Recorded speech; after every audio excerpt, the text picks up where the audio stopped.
Chapter 16. Circumcision given as a sign that the Jews might be driven away for their evil deeds done to Christ and the Christians. And God himself proclaimed by Moses, speaking thus, "And circumcise the hardness of your hearts, and no longer stiffen the neck. For the Lord your God is both Lord of lords, and a great, mighty, and terrible God, who regardeth not persons, and taketh not rewards."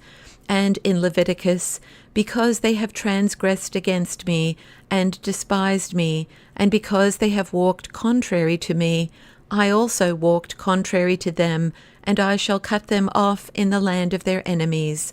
Then shall their uncircumcised heart be turned, for the circumcision according to the flesh, which is from Abraham, was given for a sign, that you may be separated from other nations and from us, and that you alone may suffer that which you now justly suffer, and that your land may be desolate, and your cities burned with fire, and that strangers may eat your fruit in your presence, and not one of you may go up to Jerusalem.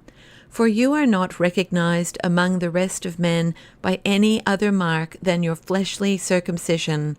For none of you, I suppose, will venture to say that God neither did nor does foresee the events which are future, nor foreordained his deserts for each one.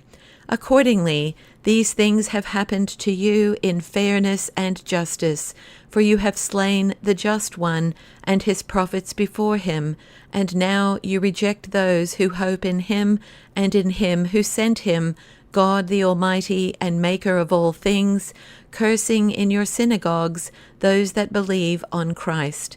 For you have not the power to lay hands upon us on account of those who now have the mastery, but as often as you could, you did so.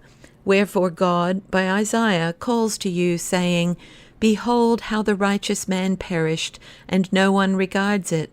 For the righteous man is taken away from before iniquity. His grave shall be in peace, he is taken away from the midst.